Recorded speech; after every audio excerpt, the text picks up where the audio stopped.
بھی کوتاہی نہیں کرنی. کسی کا مال، جو آدمی کسی کا مال ٹھگی سے، چوری سے اور عیاری سے اور مکاری سے اور رشوت کے ساتھ، چوری کے ساتھ، ڈکیتی کے ساتھ اور جھوٹے مقدموں میں پھنسا کے کسی کا مال لے اٹھتا ہے، کھا لیتا ہے، وہ یہ نہ سمجھے کہ میں نے لے لیا.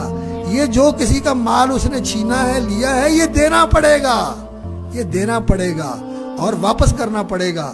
ایک ایک پائی اور ایک ایک ذرہ واپس کرنا پڑے گا. اس لیے اپنے آپ کو اس سے بھی پاک کرو کہ کسی کے مال کا کوئی مطالبہ نہ تمہارے اوپر ہو، کوئی مالی حق کسی کا نہ ہو. جو دینا ہے وہ دے دو.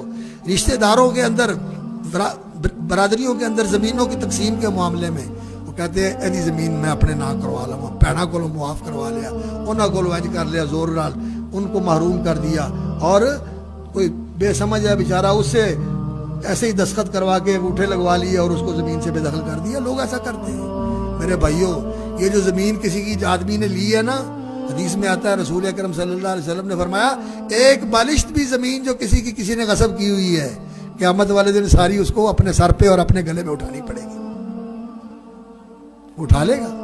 کون اٹھائے گا؟ اللہ اکبر. اس لیے مال، دوسرے کا مال جو ہے، اس کی جو جائز اور حلال طریقے تھے اللہ رب العزت نے ذریعہ بنایا ہوا ہے. لا تاکلوا اموالکم بینکم بالباطل. ناجائز طریقوں سے آپس میں ایک دوسرے کے مال نہ کھاؤ اور مقدموں کے اندر پھنسا کر دوسرے کا مال نہ ہتھیاؤ. اور لا یحل مال امرئ مسلم الا بطیب نفس منہ. اس کی خوش دلی کے بغیر اس کا مال تمہارے لیے جائز نہیں ہے. اور کسی کی عزت بھی میرے بھائیوں اس کا بھی بڑا حق ہے. کسی پر الزام لگا دینا، کسی کو ذلیل کر دینا، کسی کا پردہ کھول دینا. آپ کے علم میں ہے کسی کو کمزوری اور آپ اس کو اجاگر کر کے لوگوں میں پھیلا دیں، اس کو بدنام کرنے کے لیے، اس کو ذلیل کرنے کے لیے. اللہ اکبر. تو جو کسی مسلمان کی پردہ دری کر کے اس کو ذلیل کرتا ہے، اللہ تعالیٰ اس کو ذلیل کر دے گا. اللہ اس کو ذلیل کر دے گا. اپنے گھر کے اندر اللہ اس کو ذلیل کر دے گا. اللہ اس کو اپنے گھر میں ذلیل کر دے گا. اس لیے عزت کا بھی بہت لحاظ کرنا چاہیے. اور کسی پر تہمت لگانا، الزام لگانا، کوئی وہ ویکھے نہیں یار اسی چھڈو پرا تسی بس رہن دیو چپی پلی جان. اللہ اکبر. نہیں، مسلمان کا احترام کرنا چاہیے.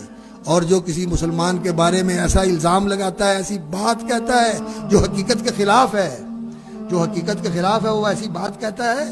من قال فی مسلم من قال فی اخیہ ما لیس فیہ. فرمایا جو اپنے مسلمان بھائی کے بارے میں ایسی بات کہتا ہے جو اس میں نہیں ہے. آج کل تو سوشل میڈیا کے اوپر فلاں چور ہے، فلاں ڈاکو ہے، فلاں نے اتنی کرپشن کی ہے، فلاں نے یہ کیا، فلاں نے یہ کیا، اور بعد میں پتہ چلتا ہے یہ سارا جھوٹ تھا.